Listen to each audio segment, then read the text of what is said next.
Okay, good afternoon, everybody. Lovely to see you all here. Today's session, we're going to focus on our exclusive International Women's Day event, which is being hosted by Women in Planning and supported by the TCPA. And the topic of today's event is on Choose to Challenge and how we plan for inclusivity. I'm your chair for today's session. My name is Zoe Green. I'm an assistant director in the Cities and Sustainability team at PwC. I specialise in place-based growth, urban planning and spatial analytics, and have worked across around 15 countries. I'm really excited to be chairing today's session because, as many of you will know, the theme of this year's event is Choose to Challenge.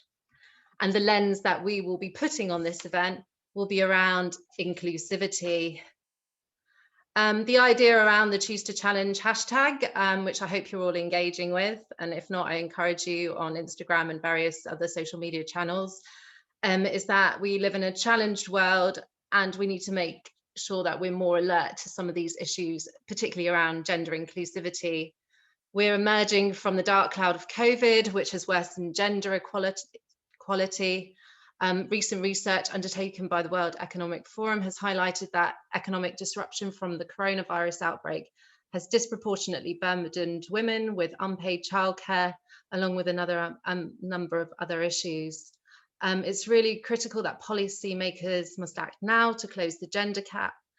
Otherwise, if this isn't left unchecked, the situation could negatively impact global GDP growth. And as individuals, we are all responsible for our thoughts and actions, however big or small they may seem. We can call out gender bias and inequality, or actively seek out to celebrate women's achievements.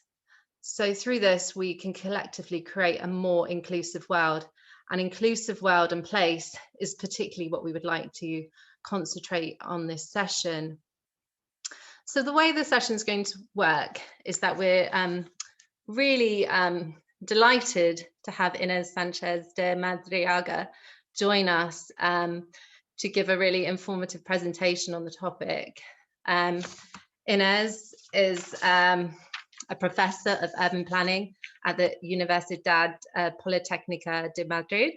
She's UNESCO Chair on Gender Equality Policies in Science, Technology and Innovation. She's a professor of urban planning at Madrid, and she's a leading international expert on gender and city planning, architecture and STEM, with extensive experience in both public policy and research.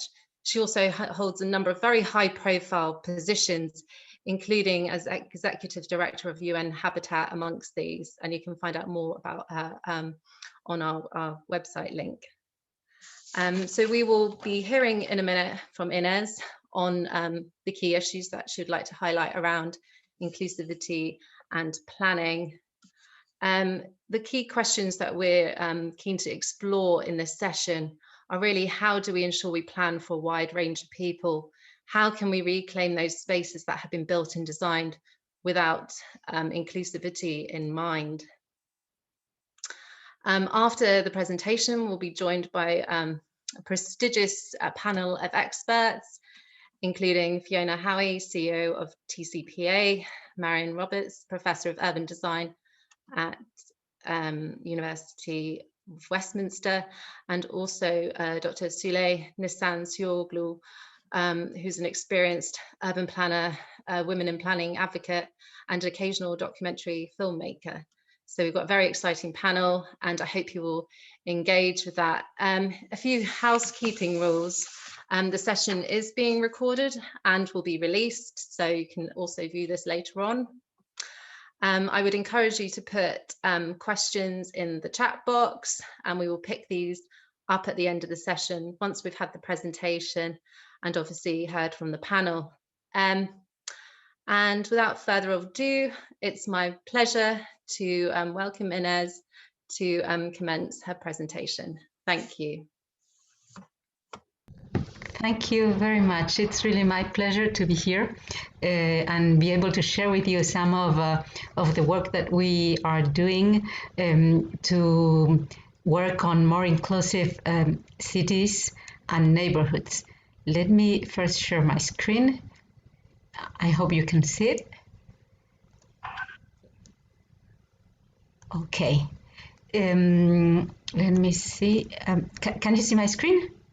Yes, we can. Okay. If you put Perfect. to present mode, yeah, we can see that clearly. It's better like this. Okay, thank you so much. It's really my pleasure to be here and to share with you some of our experiences in Spain and in the UNESCO chair that we work at the School of Architecture in Madrid.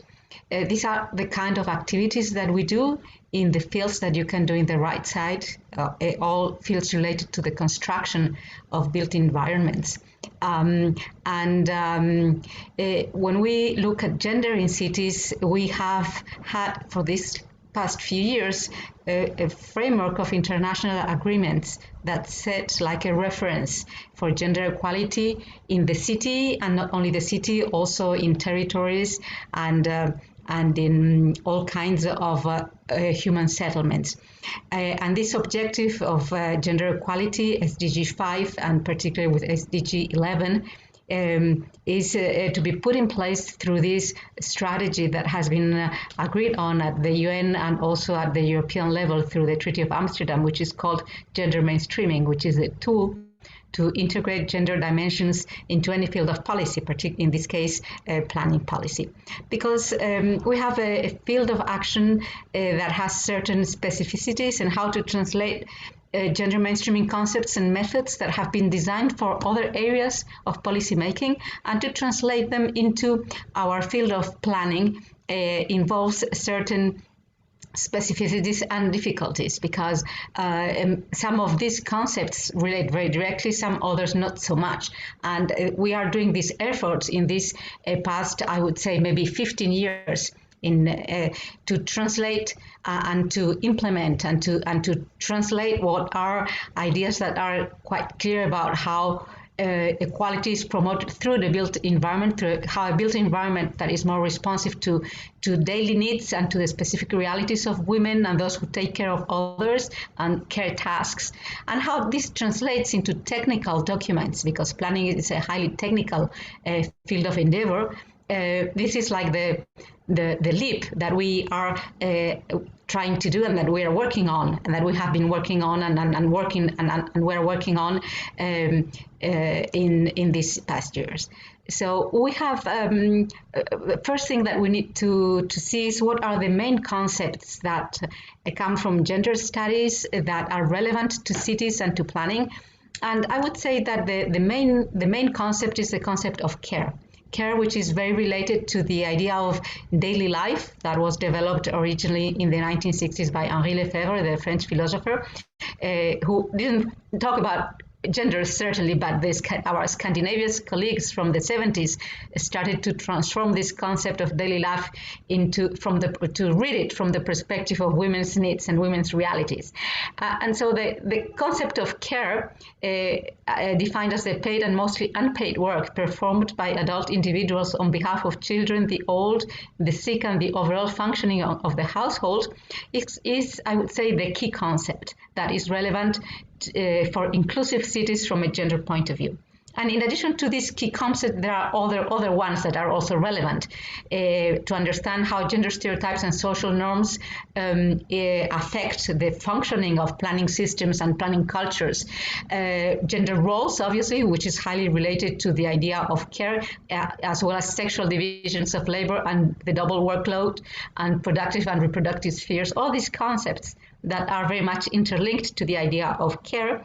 And then there are others that are also quite important, which is the idea of safety related to gender violence as it applies to public spaces, which Marion Roberts has worked a lot on. And also the concept of universal design, because bodies and the strength and the size of bodies is quite different.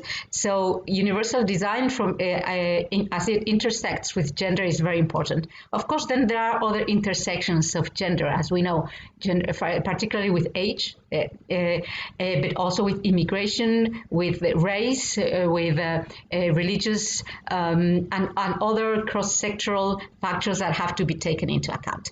But the core issue remains, I think, care, and how care, what it implies for the use of the city in terms of time, the time that persons use for care tasks, and what they imply for how we have to go to specific places to do certain things at certain times of the day. What are the possible means of transportation or not? And then it's impossible to juggle all these activities, which can make women's lives or the lives of those who have both responsibilities of care and employment. It can get so difficult that sometimes it's impossible maybe to accept a promotion or to work full-time, or even sometimes even to work when you have small kids or responsibility of a very elderly and sick parent.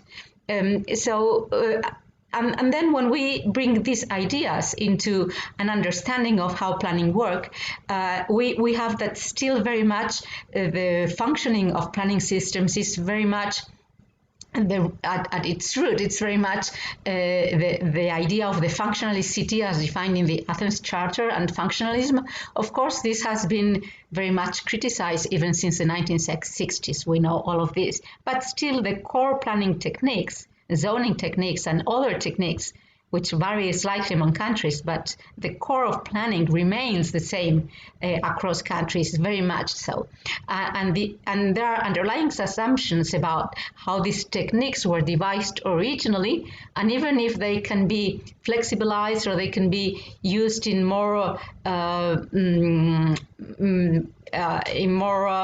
careful ways, they still are a reflection of the personal experience of the city of those who don't have care responsibilities. And paid employment is the main focus of this. Housing is seen as a place for leisure and not for its care implications, and transport is regarded as mainly as the means to link the spaces assigned to employment and how they relate to housing. So these unquestioned ideas are often unconscious of how gender roles and sexual divisions of labor are implicit in planning practices. And of course, we have now all this rich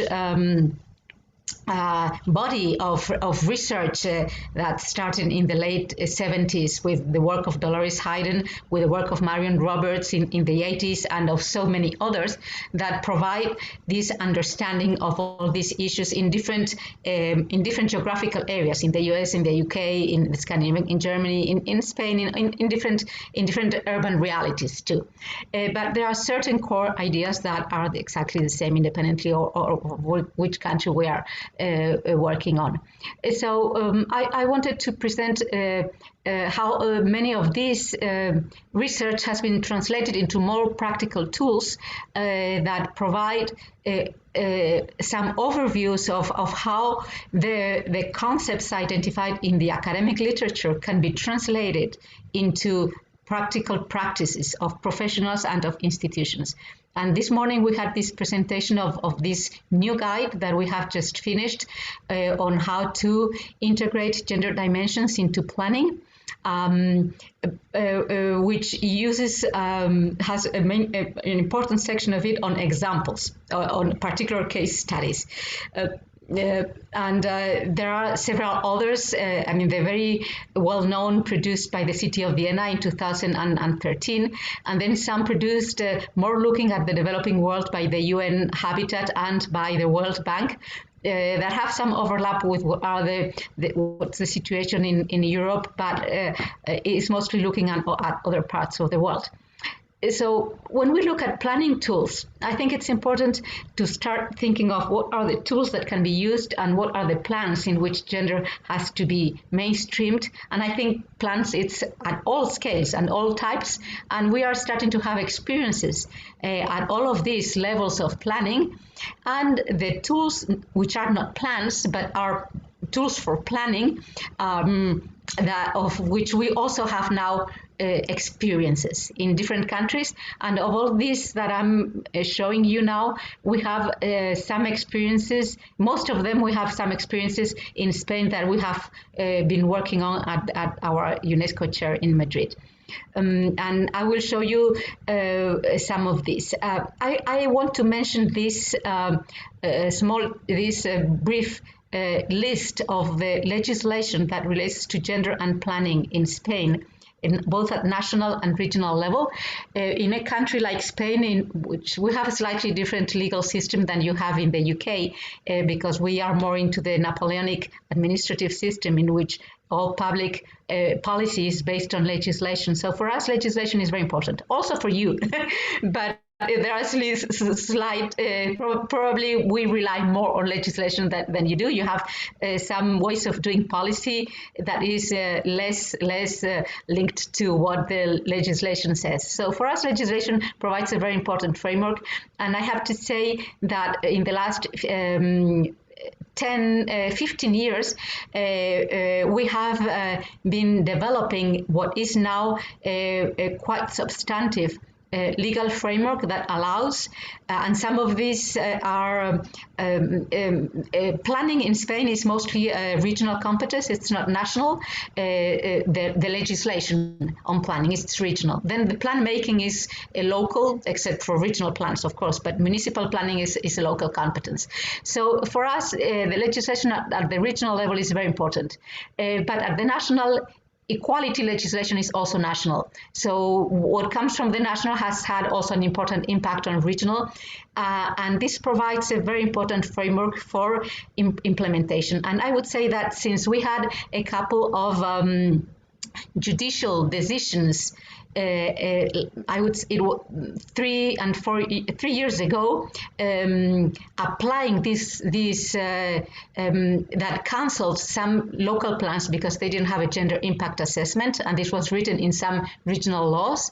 There has been a point of change, a very strong point of change in Spain. And gender and planning has become a main topic in professional and institutional discussions on planning. So I would say that we have become, in a way, a hot topic, and there's a very strong interest across the country on how and what can be done and how can we do it. So also this is also a list of the topics in which gender should be introduced, which are sectoral topics of planning and of programs, plans and projects, and of which we also have some experience. And I would like to show you some of these examples. The first ones, I want to mention are related to transportation and different levels of planning regarding transportation that built on a concept I developed some years ago, which is a concept of mobility of care, which is featured in the book that Marion Roberts and I co-edited for Ashgate in 2013. Mobility of care, which is a concept that allows to quantify and make visible all the trips made for the purpose of taking care of others who cannot move autonomously in the city, and also for the upkeep of the home. So these trips in normal transportation service are hidden under other categories, and so they look like they are not important because they are divided in small categories and they don't have a name, and sometimes they are not even counted because trips of less than 1 kilometer or less than 15 minutes on foot are not counted by many transportation service because those services are designed to plan for infrastructure by engineers. So in many cases those trips are not considered. But when we look at those and we give them a name, we have found that they are a significant amount of all the travel done at in any urban metropolitan area particularly. So we have applied this concept in a number of studies in different cities, in Madrid and for the Inter-American Development Bank and for UN Habitat in Nairobi. And particularly in the city of Irún, which is a city in northern Spain, we have done it in the framework of their plan for urban sustainable mobility. And we have also the work we have done for them has a number of dimensions. This study on the mobility of care, and then the plan, the contribution to the plan. And then some work on women in the transportation and logistics sector, which is a sector that has a lot of employment opportunities and a very low representation of women.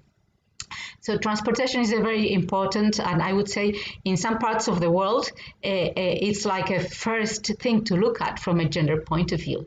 The study we did in the matatu, which are those small buses in Nairobi, the matatu system from gender dimensions showed very, very significant differences in the use of women and men of the only public transportation system that they have, which is this.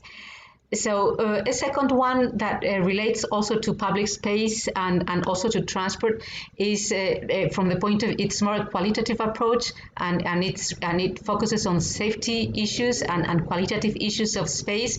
And we use in this kind of studies a methodology that is a variant of that developed in Canada in the 1990s by the cities of Toronto and Montreal, the exploratory walks with women or exploratory audits, depending on how you want to call them. And we have done quite a few of these around in different cities in Spain.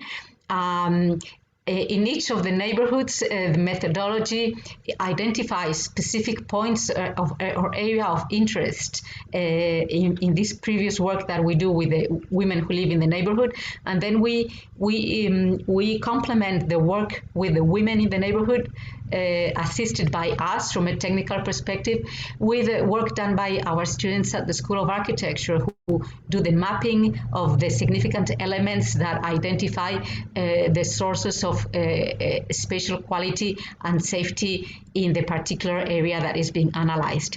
And in these studies, we also do a lot of dissemination and publication of the results and sharing with the women in the neighborhoods that participated in the workshops. In this process of devolution of the study that we have done. A third area in which we have been working recently and is also quite innovative work, I think, is the area of gender and housing that we have advised. We have done a pre-normative study for our national ministry on gender and housing with some recommendations for a new upcoming legislation, state-level legislation on housing that mostly affects subsidized housing. And then the one that I want to point out more, I want to point out these other two that we have done, other two studies that we have done for two regional governments, for the Basque government and for the Valencian government, particularly the one for the Basque government. It's a series of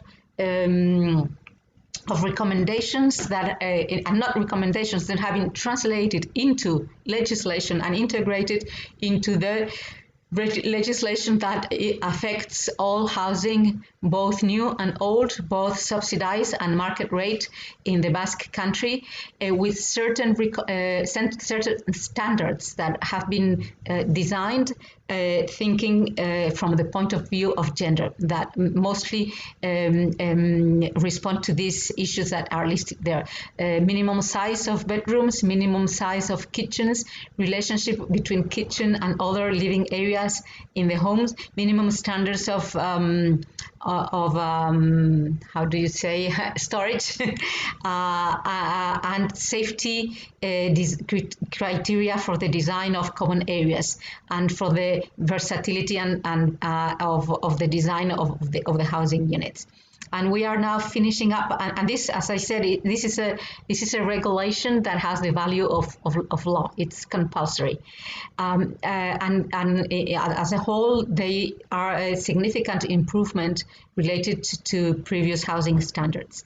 And then for the region of Valencia, we are now working on recommendations. Those are recommendations, hence they are more detailed than the ones we did for the Basque government, because they are not legally binding, so they can go more into detail. They are not so much standards, legal standards, but recommendations, and they go into quite detail on how to design housing from a gender perspective. Another area in which we are now having quite a bit of work is transport infrastructure and high-speed stations and some segments of the railways as they approach urban areas or they go through small towns in more rural environments, how to introduce criteria in the design of the train stations. Some of those are quite big, like the station Atocha in San Sebastian in the north of Spain. Some others are, the main problems were how the rail line cuts through the environment, the surroundings of small towns in more rural areas. Yes, then now going into plans. In Spain, we have a regulation on gender impact assessment of urban plans that in certain regions is written into law and it's compulsory. And this was the piece of judiciary decisions I mentioned before addressed gender impact assessments as a legal document that in the regions that have legislated about it has to accompany all the planning documents, and some a couple of plans were cancelled because they didn't integrate that gender impact assessment. So this was the point of change that happened 3 years ago, and since then we have produced or we have advised some municipalities for the drafting of these documents, and we have to devise the methodology on how what should be the content, how it should be addressed. Some of those were quite big, like the modification of the general plan of the city of Madrid for the Madrid Nuevo Norte, which is a very big urban redevelopment area to the north of the city, for which we also provide advice for the design, which is it's a urban renewal project of a former railways site, underused sites in the north around the Chamartín transportation train station in the north. And a similar project of at a smaller scale, also in Irún, via Irún, it's also the redevelopment of the rail yards around what was historically a main transportation hub in Spain, because it's the frontier with France. So this has been historically a main hub, and this is a project in process in which we are advising how to integrate gender dimensions into its design, as we did for the Madrid Nuevo Norte project. And then at a greater scale of regional planning, the Basque government has mainstreamed gender into it's called Directrices de Ordenación del Territorio. It's a regional plan of the Basque country, which involves 3 capitals and then many smaller scale towns and villages and a very significant rural countryside. We did that work for them. We on how to integrate gender into this plan. We are working advising the urban agenda of the region of Valencia, and we did for the region of Extremadura a technical annex to their law of urban and regional planning, which was approved in 2011. And this is the first time that a regional law that integrates gender aspects does it in such a detailed way as a technical norms that are annexed to the law itself. And then now for the region of Castilla-La Mancha, which is this is Madrid, so it's around Madrid in the center of Spain. This is to the west of Spain. We are now drafting a manual on how to integrate gender into their own planning legislation. Finally, I think I have one couple of minutes more, I think. Do I have 2 more minutes? I think so. For the Inter-American Development Bank, we are starting now a project that addresses some very poor neighborhoods that are in the very adjacent to the historical center, and that are being affected by climate change and by the increasing water levels by the sea. So we are starting this project now. It's a very impoverished area, and we have to do first a gender assessment and then a gender action plan on how to address the investment programs that the Inter-American Development Bank is devising in this area together with the government of Paraguay. Let me see. Yes, I think that's now the last one. Another field of work that we field in which we work is on the situation of women in technical professions, and particularly in architecture. And in this sense, we have these 2 upcoming projects that are almost complete now. For the Professional Association of Spanish Architects, we have done a study on the situation of women in Spanish architecture that will be presented next week during March 8th events. And then we are also publishing a biography. I am publishing this. I wrote this some years ago, but this is a new edition with a new chapter of the biography of the first Spanish woman architect, who she got her architectural title in 1936. And then we do a number of dissemination. This is a very important part of getting gender into planning. It's to create knowledge, to share it, to exchange it, and conferences like the ones we did with Marion Roberts and Susan Buckingham during the Gender STE Cost program have been very important instruments, I think, for having the people to know each other, to exchange, for helping the new generations to get into the area, to also exchange our own experiences, to create networks and collaborations and publications. So conferences and seminars and trainings are very important things as part of integrating gender into planning, as networks are. The networks like the Gender ST network, but also some others.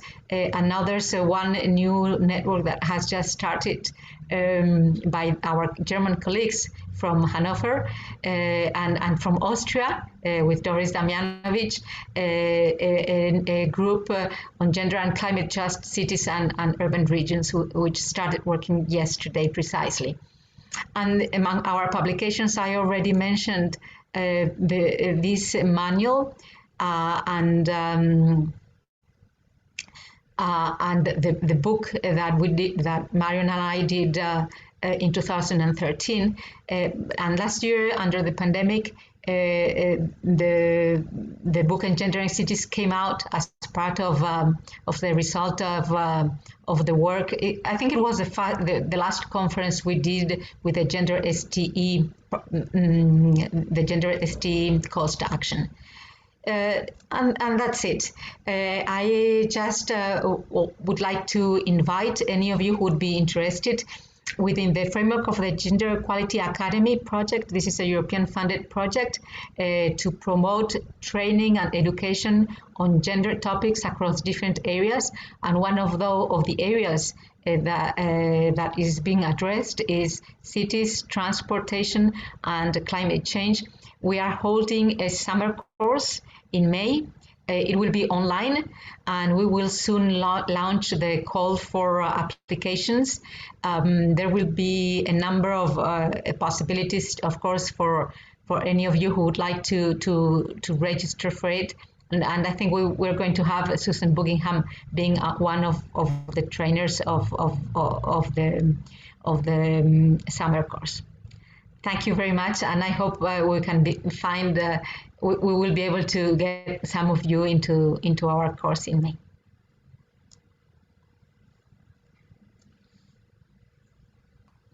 Thank you very much, Inez. That was an incredibly insightful and very sort of practical presentation as well. You've covered a wide range of topics from housing to transport to public realm, and all the different scales of policy and interventions has been really, really interesting. I'd like to invite our panel to turn on their videos. I'll just give a quick intro about who we've got on our panel today. We're joined by Sule Nishanjolu, who is a town planner with a PhD in ecology and an MA in town planning. She has significant senior management experience in strategic planning and local planning, making over 27 years, including working as the head of sustainability in Enfield and as head of strategic planning and transport policy in Haringey Council. And as I said before, an occasional documentary filmmaker. She recently won a film award in Berlin in 2020. So some very on the ground practical experience from Sule. Fiona Howie, we're joined, who is the Town and Country Planning Association Chief Executive. She joined in February 2019 and is responsible for the day-to-day running management of the organisation. And previously, she used to work for the Campaign for National Parks. So we're very excited to have Fiona with us here today. And then finally, Marion Roberts, who is Emeritus Professor of Urban Design at the University of Westminster. She's internationally recognised as a researcher in 2 specialisms with the field of urban design and planning, and has sort of specialised in gender and built environment through her PhD. So very excited to have all 3 of you on the panel today. I would like you, first of all, to kind of just reflect on some of the things that came out of Inez's presentation. I picked up one point which I'd like you to sort of just give some quick reflections on, and that was really around kind of gender and data bias. Inez was talking about the mobility of care, how sometimes statistics can actually hide, you know, the important, if you disaggregate, you can actually understand the patterns of data a little bit more. And I think, you know, often when we're looking at gender and inclusivity, having an accurate understanding of what the reality is incredibly important. So I wondered if each of you could just reflect, referring to your own practice around data and research, how digging into the data is really important to really understand some of the trends and how you've come across that. I'd like to start with Marion. If you can reflect on anything in relation to your research, that'd be fantastic. Yes, I think this issue about data is really important. And in the groups that Inez and I were in, we talked also about gender budgeting, which I thought was a really interesting concept. And, you know, I must say that Inez's talk, I mean, Spain is obviously the place to look at for gender advances in gendered planning. But it's where the money goes, I think, is an important issue to look at. And for that, you really need disaggregated data. And in the UK, we're very unlucky in that we don't have very good data sources at all on gender differences. I mean, others may correct me if I'm wrong, but certainly I found that. And so the kind of judgments that are reached tend to be based on maybe personal perception rather than accurate data. And I felt very, in the European networks I was involved in, I felt very jealous of, say, our Austrian colleagues who have a lot of data collection, and they also do evaluation by data, actually collecting gender differentiated impacts. The only area in which we did really well, I thought, in the UK was in transport, and particularly Transport for London, where we have found quite good sources of data. But we do have a new organisation that's very good across the board in more generalised sense, the Women's Budget Group. And I'd really recommend looking at their work for generalised impacts of, say, austerity, etc., on women. Thank you, Marion. That's really helpful. Sile, do you have any sort of practical experience from the projects that you've been involved in around sort of data and how we can kind of improve around this area? Data, in a sense, sort of referring to some of the work we did in the planning department in Haringey in 1990s, obviously comes from working with local communities and trying to understand what they think that is working or isn't working for them in the city.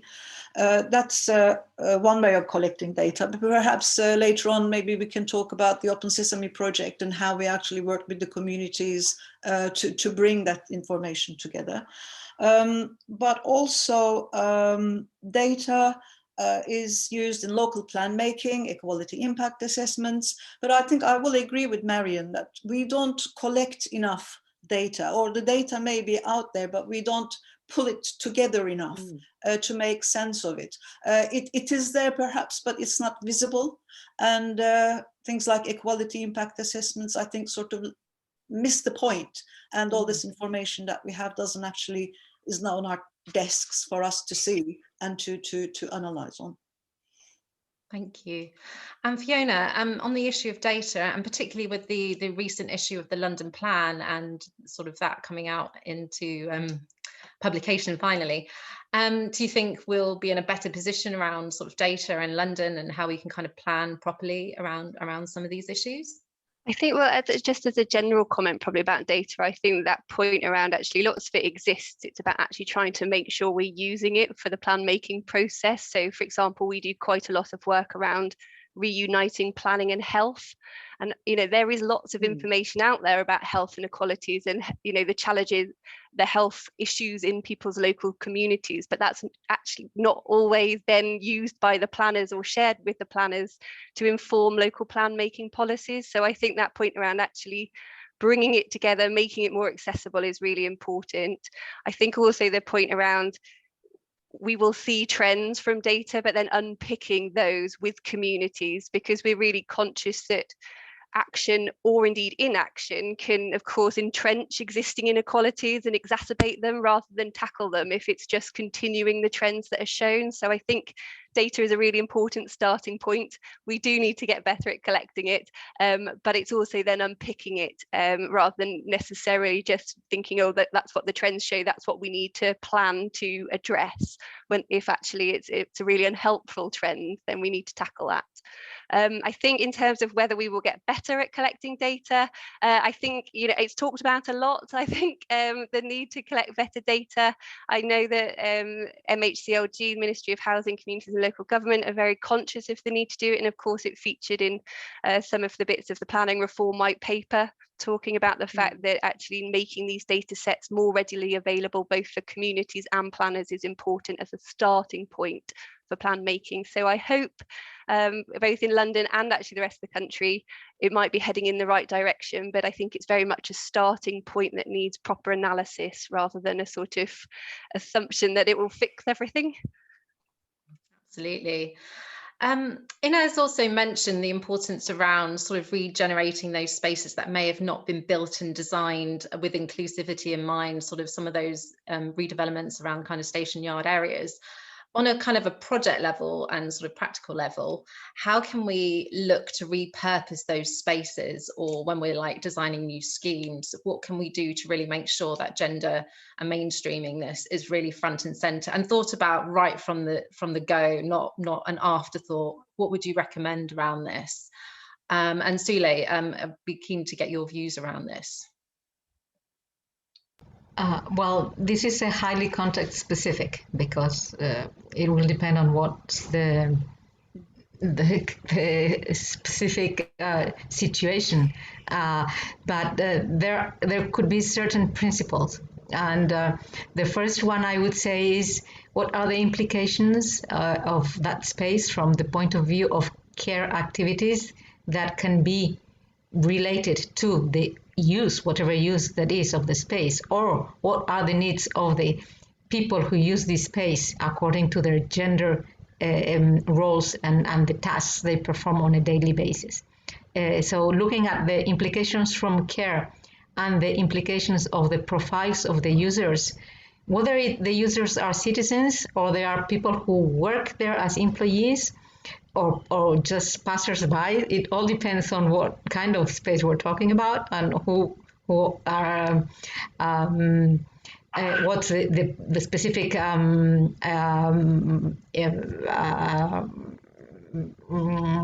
purpose that space has. And then a second aspect has to do with safety. With safety, particularly in train stations and around train stations. Safety is a very, very big issue. Train stations can be places quite unsafe, particularly many transportation hubs can be, and in many places there are also locations where some populations even live there, like marginal groups, homeless people live there, and so there are. You need to look at and then what's the quality of the spaces from a point of view of materiality, of lighting, etc. So I would say care and safety are like two lenses, and the users. What are the users, and what's the use of the space, and what are the implications of the combination of all these elements from a spatial perspective, and then how the design addresses, how you can address all of these needs from a point of view of the material configuration of space. Thanks, that's really helpful. It's highly context related. Absolutely. And I think that's the thing with them when you're looking at sites, it's all about looking into the context, the understanding of the surrounding area and how that knits together. Sule, do you have any sort of further reflections around sort of reclaiming spaces and you know how we can bring the community in? Could you talk a bit more about the Sesame project that you just mentioned? You're on mute. Okay. The Open Sesame project was a project that I facilitated while working for Haringey Council in early 1990s. And it was a planning service initiative. We had a departmental women's group looking at women's needs and how the built environment, you know, the interaction between the two. You know, the usual suspects. We were talking about safety, access to childcare, access to affordable housing, public transport, importance of our local centers, and then looking for policy implications of those issues. But we also wanted to know what women in the community will say about those type of issues that we have been we were discussing in the office. And I was lucky. I was given the time and resources to actually go out and about, make connections with the women's groups in the borough and have long chats with them. It was almost like a sort of a whole year of meetings and surveys and discussions. We visited GPs, we visited hairdressers, we were outside school gates, we were out in town centers doing surveys. meetings with women's groups, etc. So it was very intense. And we had a very good response. There were a lot of enthusiasm. There were a lot of women coming forward with, telling us what works or it doesn't work for them in the built environment. And from all these discussions, this Open Sesame project came up. And basically, women armed with baby buggies and wheelchairs were going to descend on town centers and inspect the shops in terms of accessibility and also in terms of the facilities there. Like Ines said, care issue was really a burning issue, and how care-related roles are being catered for in the built environment. Because Open Sesame, and it was the idea coming from the local women. The Open Sesame focused on women in their traditional roles, if you like, as it was accepted then. And we found through the surveys that women carried out in town centers, 3-4 town centers in Haringey. Yeah, I mean, those needs, even in our traditional roles, were not catered for. Cities were failing us, if you like. So things we found like, steps to shops, heavy doors, narrow aisles, toilets sometimes, if there are any, you have to climb up the stairs to get there, nappy changing facilities, etc. So it was quite common to these issues. In all town centers. And for the last survey, women wanted us to carry out, we actually asked men from the planning department to come out with baby buggies and wheelchairs to do the inspection. So that was quite fun, but that was also important for them to see firsthand the implications of their actions and policies in relation to women's needs in the built environment. It was a very visible project. There was a lot of media interest, both in the local media, but also national news, which was important to me and to us all, because we just didn't want to be seen as if that we're discussing gender issues back in the office, as if it's some kind of a technical issue. It is a very live issues out there, and there are a lot of women actually have the same concerns. We followed up these events with, again, working with local groups to set up, develop checklists, design guidelines, developing a grant scheme for shop owners to improve their accessibility. There was a competition for best and the least accessible shops in the borough. So we were also looking at policy tweaks, again, as design guidelines and checklists for planners to follow through when they were looking at planning applications, for instance. So yes, a lot of activity and a lot of enthusiasm. And I think it was quite a successful project in many aspects. That was 20 years ago. And looking back. Thank you, Sile. That's been a really interesting insight, and hopefully we'll see more of those sorts of projects, going forward. Even though it was done a while ago, it doesn't mean it isn't relevant now.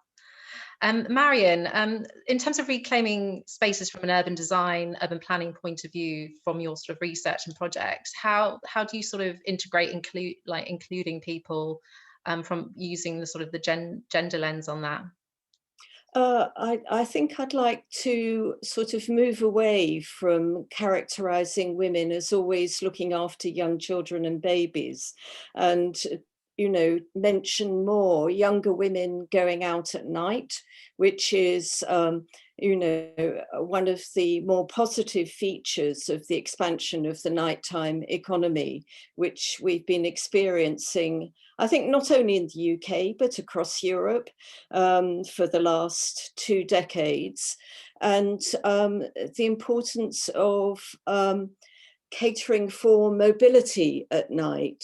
And this isn't just about consumption, women, sorry, I'm using an academic term. It's not about women going out, enjoying themselves, because more women have disposable income and can go out and eat and, drink and dance and so on, which is great. But it's also about women workers at night who might be working in bars or who might actually be doing care work at night.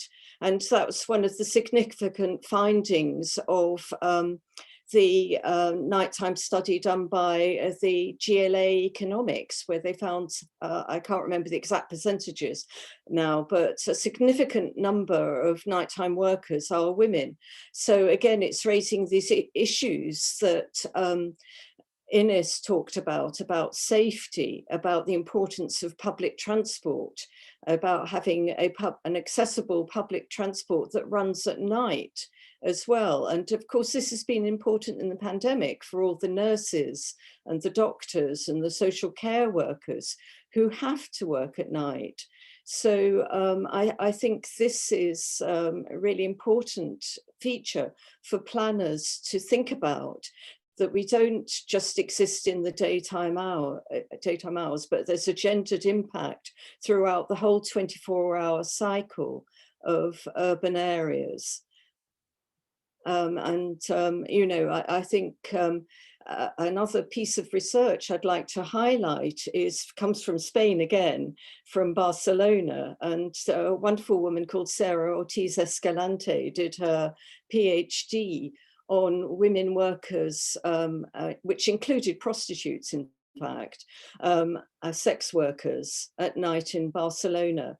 And she found how there were barriers to them moving around the city, even to just getting from one side of a busy road to another in a hospital.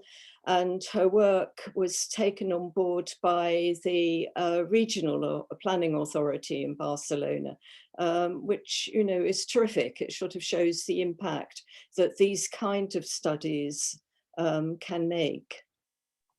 Thank you, Marion. I'm conscious of time and I'm keen to hear from the rest of our participants. Can I hand over to Kova and Rose to pick out a couple of questions which we can get the panelists to look at?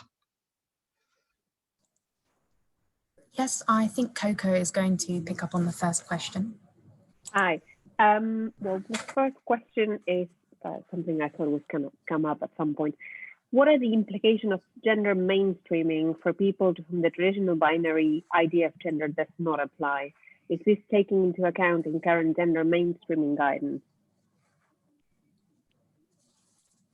This goes to anyone, sorry. Should I respond? I can give a first response. According to the UN descriptions and the Treaty of Amsterdam descriptions, gender, their definitions apply to equality between men and women. That's the main concern of the standing legislation and the concept of gender mainstreaming.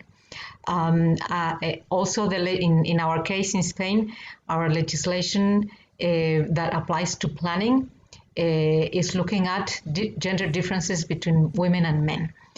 This doesn't mean that there are not implications for non-binary persons, but first, it doesn't have the same kind of legal recognition, and then there is not the same level of academic or research or understanding of what these differences and implications for actual planning can be. So I would say this is something that is on the road, but it's not yet quite yet there, neither on research or on policy. If I could jump in, obviously this is a very hot topic in the UK, and but in our Equalities Act, gender reassignment and sexual orientation is part of that. And so it has to be taken on, it's a requirement legislatively in Britain. And certainly there are, we are moving towards the provision of gender neutral toilets, for example, in public spaces.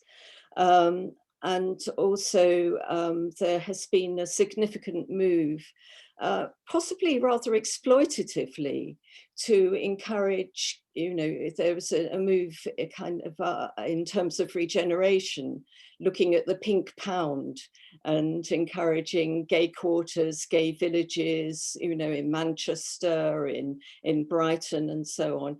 I think there's been less attention to the need of lesbian women particularly, and I found that in my teaching practice, that it was much harder for especially younger lesbian women to have spaces where they could feel safe and where they could meet. So it is an area of planning practice that needs further research and further investigation. There's a book by Petra Doan called Querying Planning, which planners may want to refer to. And she's an American author. So I think this is as Ines says, an ongoing area of research and practice that planners, we need to engage with. Sorry, Zoe, if I could just come in on the Equalities Impact Assessment point. We did some research, which I won't go into all of the details of, but looking at the London boroughs local plans, and actually looked at Equalities Impact Assessment as part of that project. I think one of the concerns is that just because of lack of probably experience, sometimes they're pretty much a tick box exercise rather than a really meaningful part of the process.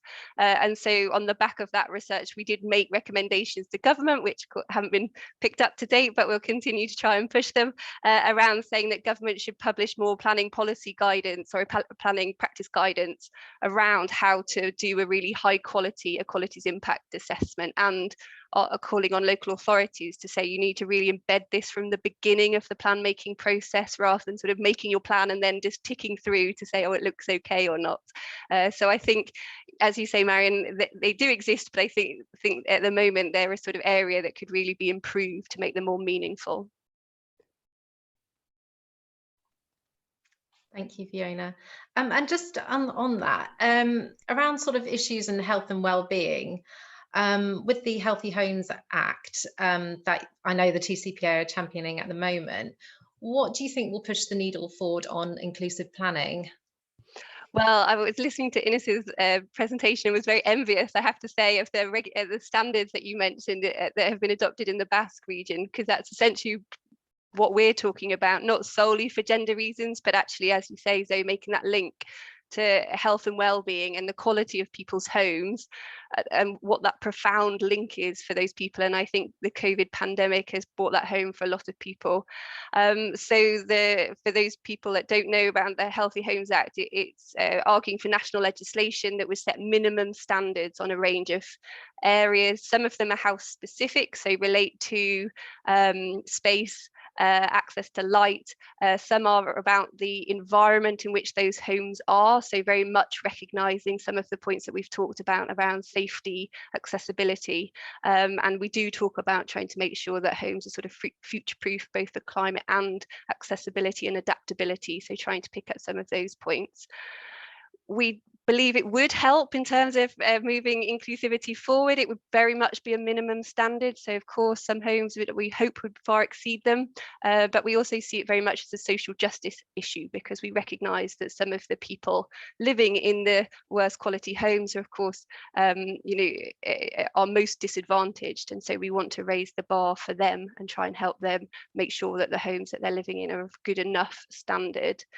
I think the challenge is, as we've talked about today, it goes far beyond just homes. So I think it would be a start, but very much recognise it's not the only part of a much bigger solution that's needed. So, of course, trying to retrofit existing places like you touched on earlier, both for homes and the built environment, trying to make places more walkable. It's a big agenda. So the Healthy Homes Act, I think, would really help a specific part, but there'll be still a huge amount more to do, and we recognise that. Thank you. Rose and Coco, do we have any other questions from the floor? Yes, we have a kind of two-part question here. It's been asked, what sort of gender data should planners or anybody be looking for, aiming to either collect it or generate? And then the sort of second part to it is, how can we make it more common for developers and designers to use data and to think about health and gender in proposals? Should there be requirements in design and access statements to address these issues?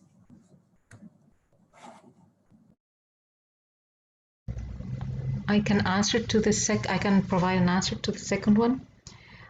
What we have seen in Spain is that there have been like 2 points of change, I would say, since we started doing some research on this 20 years ago and doing some activism and so on. There was a first point of change when legislation started to be approved. And this has been a process because we are a decentralized state.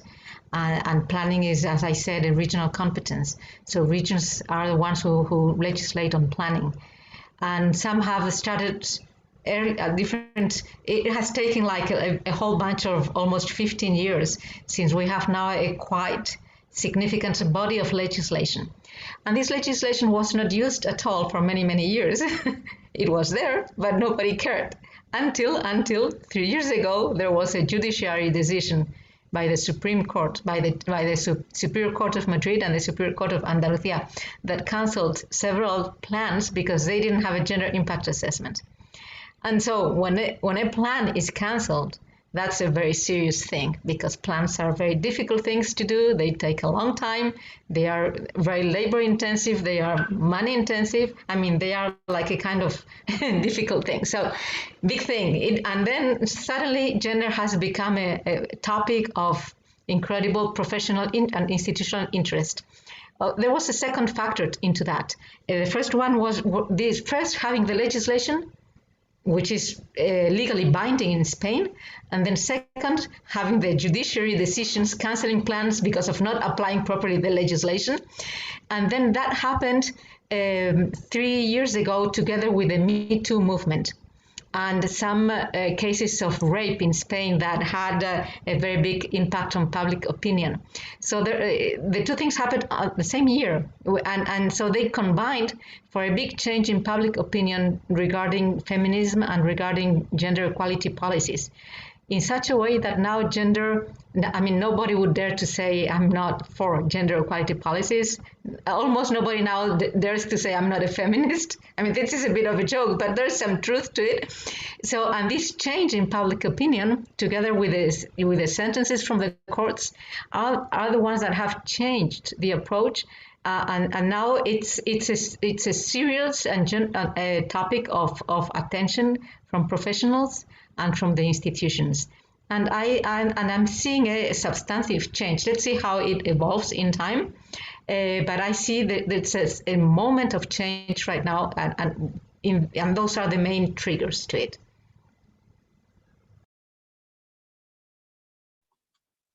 Yes, Marion, do you want to go next? I think one of the areas of data that, well, we miss generally throughout the built environment study in terms of studies is actually post-evaluation. Once a development scheme or a housing scheme has actually happened. And I think that's one of the problems with us making gender impact assessments, because we don't know for sure what the impact of, I mean, obviously impacts are always difficult to measure. In my university, they tried to do a before and after study for the Jubilee extension line, and, what happens before and developers anticipate, and then what happens after, and all, because projects take a long time, you don't have a clear, it's not like health or, where you can do these controlled experiments. But we're very bad about doing evaluations. And I think that is something that we really, really need to do, even if, the data is imperfect, even if we can't really work out, what the impact of something specifically is. If you can do, a certain number, you can at least start making some generalizations. So we have, I mean, I think Fiona pointed out we have these sort of little bits of data, but it's actually paying people to put them together to make sense of them. And also, you know, or like the way Innes did with the mobility of care concept, to say, well, you know, let's look at the data in a different way and really take our time to do it. So I think there's a big scoping study to be done on what sources of data exist, then a gendered, you know, lens that really says, what does the data mean? How should we examine it? What critical approaches can we take to it? And then actually commissioning or making sure that data is really collected properly. For example, with nighttime economy data, we've discovered that there are only tiny, tiny amounts of data actually collected nationally within our, and also within the employment categories, the sick employment categories, you know, so there are lots of gaps that need filling, and we need the, you know, national, regional, really, you know, those kind of level of bodies to be looking very critically at this issue. Sile, would you like to go next? Yeah, I want to emphasize the word visibility again, because mainstreaming on its own is nothing unless there is good data, visible, we know what it is. And there is also, for instance, training to go with it for planners on how to analyze, how to understand, and how to make use of it. I mean, in local authorities, we have, of course, equality impact assessments. And when you look at them, there is some analysis on it, but you can, there is not enough information where the data is coming from. So you can second guess and say, I think they are talking about gender issues here, and the, you know, the analysis of some kind of a gender issue here, but it's not really clear. So that needs to be much more visible. Like Marion said, we need to, and Fiona said, you know, pull together different data and make it visible. And the second thing is we don't monitor the outcomes. And I was just before Marion spoke, I was thinking about, for instance, you know, wearing my local plan hat, if you like, annual monitoring reports that we produce, and or similar type of assessments in relation to planning policies. What are the implications of those policies that we generate? And then, you know, especially from a gender point of view, and how do we measure it? Do we ask the local community? Is that, you know, is our cities are safer and, you know, better cater for their needs? Or do we look at data and see if there is any change? Of course, you know, the type of issues we're talking about, we're not going to be able to make change from one year to another. But if we can get into some kind of a habit of assessing the impact and monitoring the outcomes, then that would be a good way of having that visibility. I think, I fear in relation to mainstream, and I think that's also happened in 1990s in relation to this Open Sesame project. There were lots of activity in early 1990s, and then towards the end of it, there was this trend towards mainstreaming, pulling all equality strands together, moving perhaps people with the skills and training and knowledge towards the center of local authorities, moving them away from the services. So it sort of became more like a tick box exercise, a paper exercise. And you know, I think rather than mainstream, gender issues gotten lost. That's how I feel. And that's why I think the word visibility when it comes to gender and town planning is very important. We need to look at the whole process of town planning, how we make local plans, how we decide on planning applications, and see at which points that we need to make gender issues visible for at the end of the day, for us to be able to say, yes, you know, we're achieving something, we're getting somewhere.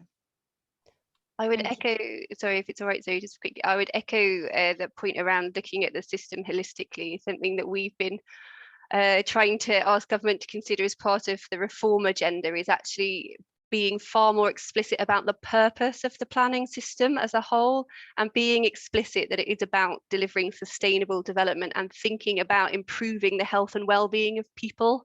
And so it's not gender specific necessarily, but shifting that emphasis and being really clear for communities, developers, planners, that actually what they should be thinking about, both in terms of plan making and decision taking, is, will this improve, people's lives? And of course, yes, that includes economic, but it's not economic growth for the sake of it. It's about what impact that will have on people. Similarly, for house building, yes, we need more houses, but they need to be the right type, tenure, the right location. It's not just a numbers game. So is this development going to help people thrive?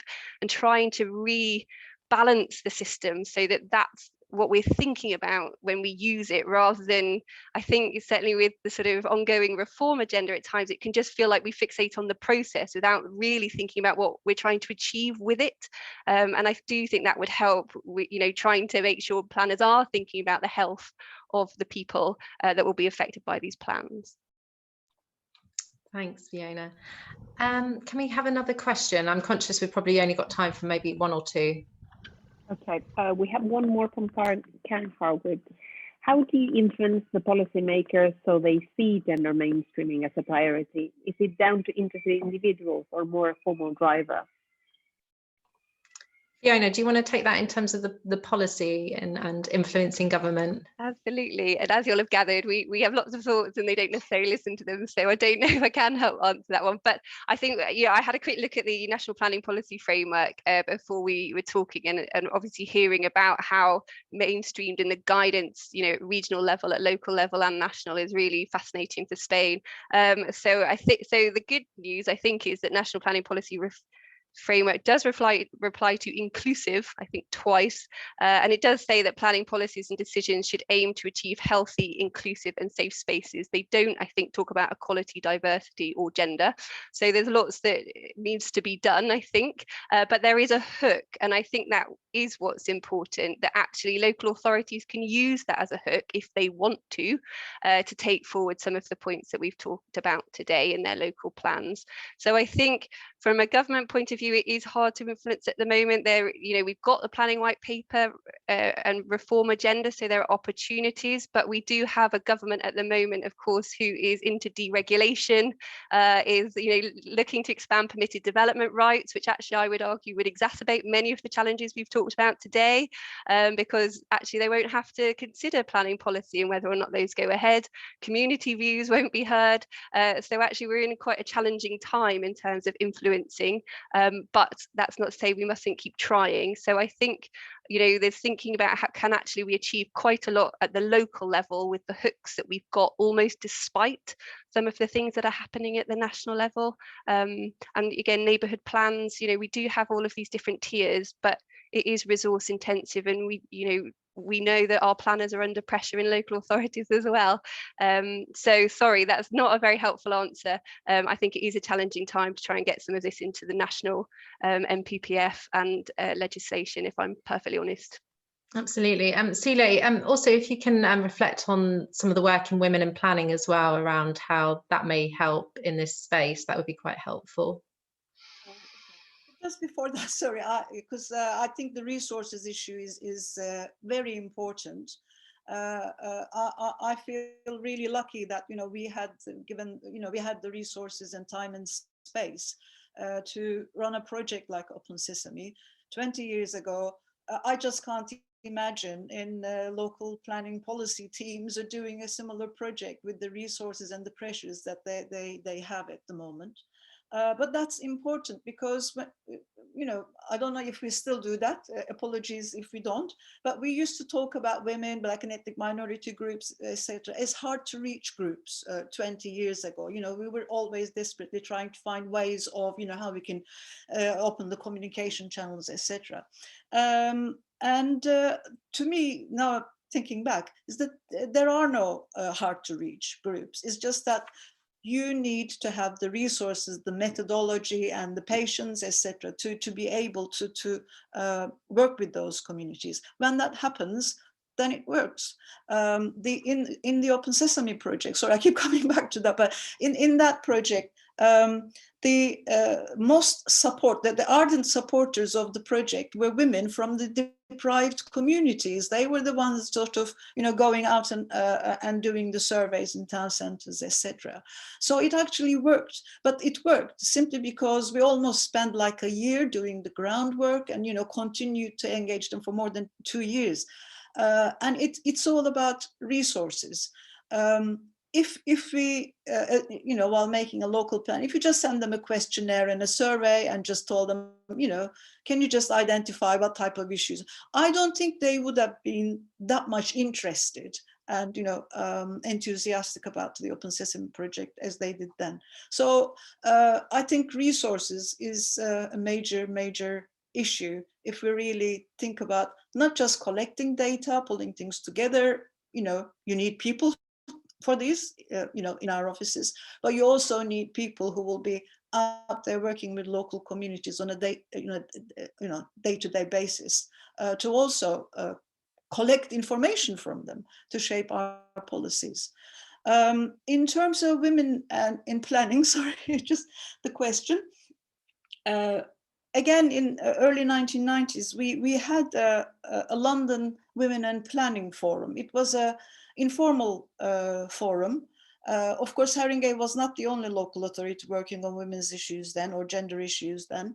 There were other local authorities in London. And after the GLC is abolished, we felt that we needed to get together to share ideas, problems, issues, etc. And it was quite a wide range of participants in it too, from architects to academics. We were lucky to also have the women's design services. Marion will know that. They were there to, if you like, do the administration, help with organizing the meetings, but more importantly, also to publish our discussions, like broadsheet. So I still have some of those broadsheets. And looking back, again, 20 years ago, we were talking about roughly the same type of issues that we're talking today. It's a bit, discouraging, but nevertheless, I think, these are different times and these are different issues. We just have to keep working on them. And the Women in Planning group, obviously, in the last 2 years or so, they've been doing a great job of, putting gender issues on the planner's agenda, quite high than it was before. Great, thank you. And for my sort of final question and observation would be sort of revisiting that hashtag around, what the whole theme of this year's International Women's Day is, which is choose to challenge. And I think from our sort of really in-depth and lively discussion this afternoon, I would reflect on my personal, what I'm going to choose to challenge will definitely be on the data side of things. I think being more aware that there's going to be gender bias in some of the data. It might not be purposeful, but actually digging a bit under the skin and investigating that is something which I think I would take away from this sort of discussion today. So thank you very much for making me think a bit more about that. I'd like to ask each of you what your sort of choose to challenge, whether it's based on this discussion, whether it's more personal or work life more broadly. What will you sort of choose to challenge this sort of year, or in the coming months? Inez, can you start? I'm not totally sure what choose to challenge means. I'm sorry. I think it's a language issue only. I don't know exactly what you mean by choose to challenge. Sorry. So this is the campaign for this year is really looking out for calling out biases, gender biases. So things like if in the movie industry, for example, where there may be less representation of women in leading roles, that kind of thing. How will you sort of help to call out gender bias and make sure we can live in a more inclusive world? Or would someone else like to go next? Yes, that's please. Fine. Someone. From my point of view, I think it would that point that we mentioned around government sort of deregulation agenda. So I think myself and the TCPA more generally will continue to try and challenge the government about trying to say, got to stop deregulating. If we want a planning system that can tackle some of these issues that we've talked about today, rather than exacerbating inequality, then we need to be able to have the tools to do it. And part of that is a strong planning system, not a deregulated one that just enables change outside of the planning system. So we'll keep plugging away at that and try and challenge that. Thank you. Marion, any sort of challenges? Well, I mean, I think, you know, if change really is going to be embedded, it's got to start, unfortunately, in Britain from the top. It's actually got to go into the NPPF for it to actually make a difference. And I'd echo Fiona's point of view that, but perhaps more politically, saying that economic growth has to be about, well, I'd challenge the idea of economic growth, really, about the idea of measuring GDP in pounds, shilling and pence, and support anybody who talks about valuing unpaid work, about care, about the low paid work that women do. And therefore, you know, planning's very technical. And the way to get through is to make sure, sorry, that gender is actually mentioned as a word in the NPPF. I think that's the only way things are really, really going to change. Thank you. And Sule?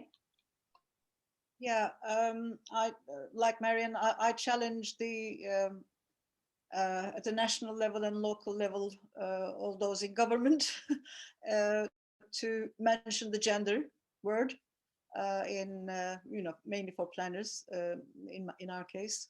And I also challenge the central government to give more resources to local authorities so that they can make things happen. That's one of the main blocking issues, stopping planners perhaps thinking more innovatively, you know, looking at things in much more detail and coming up with solutions. I'm sure, you know, planners are capable of doing that. It's just the resources are actually holding them back. Thank you. And Inez, anything you'd like to challenge? Well, because I am not, I would have to think about Spain maybe. I think that we have a challenge to educate people, to educate professionals, and on the one side, it's a key thing that we have experienced is that getting things into legislation and support from the top is absolutely necessary for anything to happen in public policy. So, and in our experience, there was a big change when that has started to happen, upheld by the courts. And now in the places where this is starting to be implemented is where there are high-ranking politicians and officials who are caring. And this is starting to happen not only among women, also men are starting to support this from high political positions in regional governments and in local governments. So support from the top is one key thing. And I would say that second key thing is the education of our professionals at universities and long life training programs among professional staff in city halls, in different planning departments across the different local authorities and regional authorities. Thank you. Okay, well, thank you very much, everyone, for your participation this afternoon. Inez, thank you very much for your really in-depth presentation and so many practical examples. We're really lucky to have you here today. And also to our fantastic panel, Fiona, Marion and Sule, thank you very much for giving your thoughts and sort of bringing us up to speed with what's happening and some of those really groundbreaking projects. I would like to also thank Women in Planning for hosting this and also TCPA for supporting this, as well as Coco and Rose for helping us on the Q&A angle and everyone else who's helped to make this event happen today. I hope everyone has a fantastic International Women's Day and you're engaging in other events as we draw to the kind of finale, and do make sure you interact with Choose to Challenge, and we look forward to seeing you at future Women in Planning events. So thank you very much and enjoy the rest of your day. Thank you.